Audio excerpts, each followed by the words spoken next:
I'm here at Ayer & Co, a local halal steakhouse serving smoked steaks, in search of the best steak in Singapore. And today we are here for their dry-aged porterhouse. I caught a lot of flack when I published the Wolfgang Steakhouse video because I revealed that it was my first time trying dry-aged steak then. So today the education continues with more dry-aged steaks. And among all the steakhouses thus far, today's one might just be my most anticipated one. The ASAP in Ayer & Co does not stand for as soon as possible. Instead, it translates to smoke in Malay, or asap. Smoking is a method of cooking meats and other foods over a fire. Wood chips are added to a fire to give the food a smoky flavour. It is a relatively low temperature dry cooking method that is purposefully slow so that the meat is able to extract as much smoky flavour to it as possible. This should give us relatively grey steaks, but they solve that by finishing the steaks with an exposed flame grill in order to char the outsides. Actual fire. Cooking the steaks like how our ancestors used to. Ooga booga style. Let's get it, boys.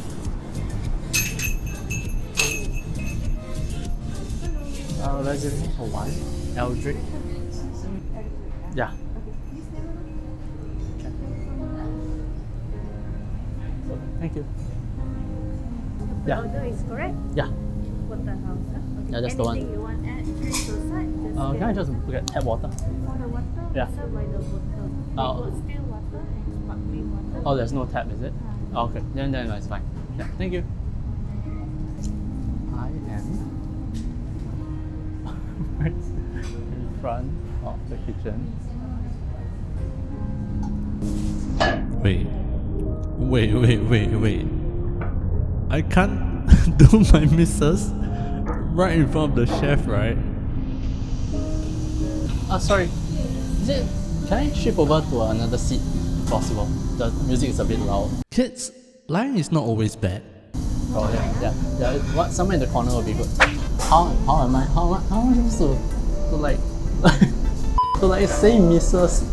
50 cm from the that's too much.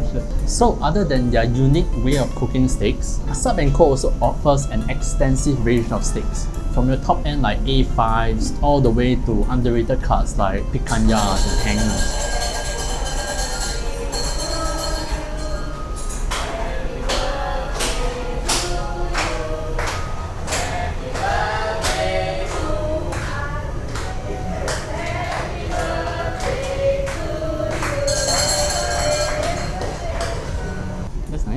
So I was saying, all of which are well documented with their origins and corresponding meat scores. Some of them are even award winners. We have probably eaten cows that have led more comfortable lives than us so far in the series, but today we get to eat cows that out-achieve us in life.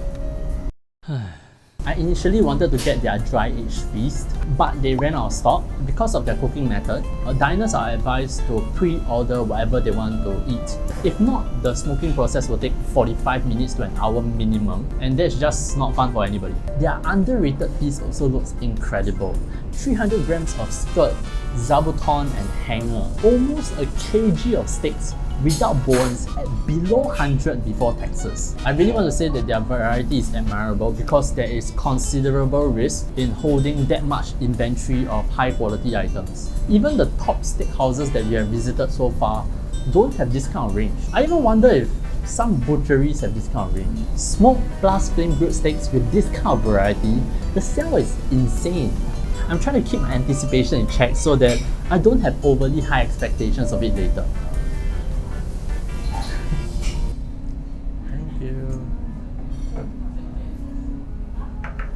Thank you. Sir, Yeah. sorry, Yeah. my kitchen wrong. We got a different porterhouse. This one dry aged. Mine is dry aged, I think. You ordered the dry aged? Yeah. Correct. But this one looks like a normal one. Oh. We have two sides. One is dry aged, Yeah. one is Angus. Yeah. I scared I give you wrongly. Oh no. How do I tell? I changed the best for you. Okay. I want the dry aged one. Yeah. Okay, thank you. Interesting. If they did serve a normal one, will I be able to tell? Second time trying. What is the difference? Yeah. The dry aged, Yeah. you get the sea Oh yeah, this is The edgy the. side. I see. Good. Okay, thank you very much. It's confirmed, boys. How do you tell? Cause when you age, right, there's a bark. So this is the part that is, in lack of a better term, rotting. So this is edible, but they trimmed away some parts. See, there's the bark all the way. Cause when it dries out, right, it forms like this skin, a bark, basically they call it a bark. Anyway, Mission Impressors great, very grey on the outside, which we expected because they are smoking it, so it's not, the heat contact when you smoke is very low. It's not like a scorching hot a cast iron. And there are grill marks, but this will all be forgiven if the smoke flavor is there, which by smelling right now is pretty apparent. And we got our first misdoneness. This is pretty far. I want to say this is almost well done, medium well done. Anyway,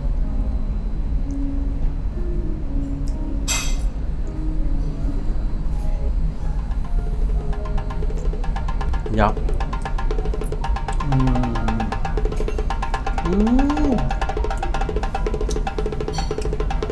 Oh, it's so good. It's so good. The smoke flavor is so obvious. It all comes together to give so much. This is the difference when comparing to gas broilers that a lot of the steakhouses that we have tried so far in this series uses. Because with gas, there's no innate flavor, but with wood, when you burn wood, there's a lot of smoky flavor and it's so apparent. Second hit is that the dry aging is just nice. This is my second time having dry aging, but it's not crazy stinky, but it has such a pleasant funk. It's like what a lot of people say, it's like blue cheese, but this intensity is like 20% of blue cheese. It feels like it has all the positive notes without, steering into the stink part. I'm a fan. The combination of these two hits, right, makes this MS4 Angus Porterhouse from Australia taste way more expensive than it actually is. They also serve it with a sauce, which you don't have to pay $6 for.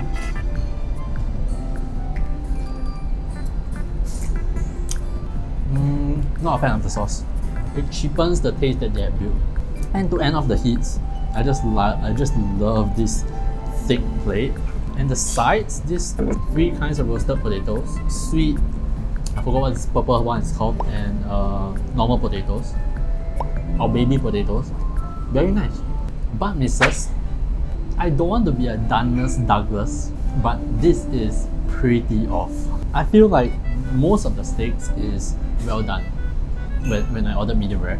It feels a little bit inevitable because this thickness, this steak is not like very thick, and they're putting it through a two-cook process, a smoke and then a char. I don't know if it's possible to get it medium rare.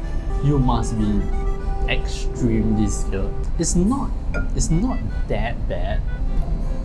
There are parts deep inside that are medium rare, but most of the steak is well done medium well.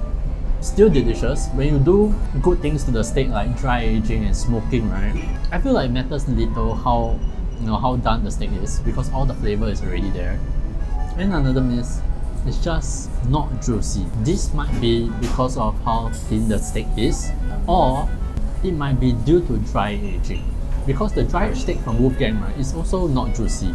I really hate that I can't tell. I can't wait until the end of the series where we buy steaks and cook it ourselves.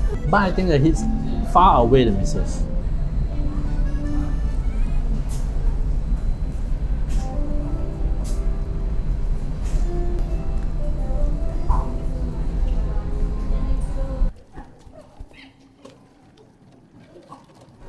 There is another miss, but I don't know how to articulate it. Give me a while I think about it. Meanwhile, let's get the bill. I'll see you guys soon. Recap. Hits. Nice smoky flavor. Really put the asap in Asap & Co. Hit number 2.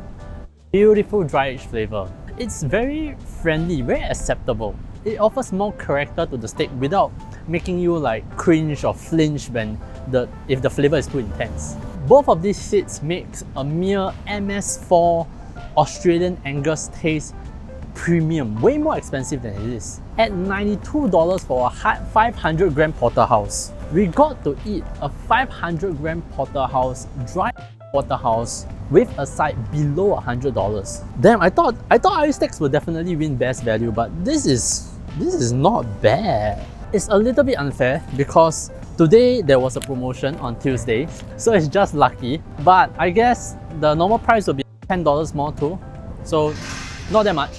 Point still stands. On top of that, there's great seats in the restaurants. It's in a really good location in CBD. I might have to reconsider for best value. And then misses. Misses are difficult.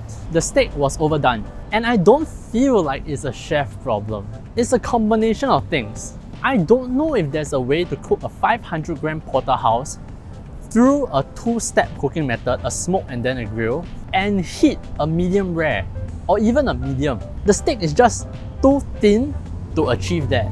So it also confounds with pricing problems. Not only is it overdone, the juiciness is lackluster, the crust, the color isn't there. There is a lot of headroom, right, for the steak to go. I really appreciate their method of smoking and then charring. I think it's great, but it has to be reserved for certain cuts or certain sizes to fully appreciate the benefits of cooking steaks like this. If it was a thin steak like today's, barely 1.5 cm, I think it might be better to go to the flame grill start to finish. I just feel like the components are not set up for success. All this said, right, like it's pretty harsh, right? But the steak is still delicious. I want the steak that I have today, right, to have a good crust and proper juiciness. I feel like I'm greedy asking for so much, but it's only because that I can see it being better. Anyway, verdict. 1 steak I'll walk for the steak, 2 steak I'll take a bus for the steak, and 3 steaks I'll go anywhere in Singapore for the steaks. And Asap & Co is 2 steaks. This is very, very close to being 3 steaks. If I order a bigger cut, maybe it will be 3 steaks already. But the thing is, there are basic things like juiciness and color lacking. What they do add to the smokiness, the dry age, right, is so nice. And the price point, at this price point, it's also worth mentioning that they are probably the only place in Singapore that you can get halal dry aged steak. I might be wrong. If I'm wrong, let me know if there's anywhere else. But for now, that's all I have for you guys this time. If you want to check out the other best steaks in Singapore video, you can click over there. If not, I'll see you guys in the next video. Bye!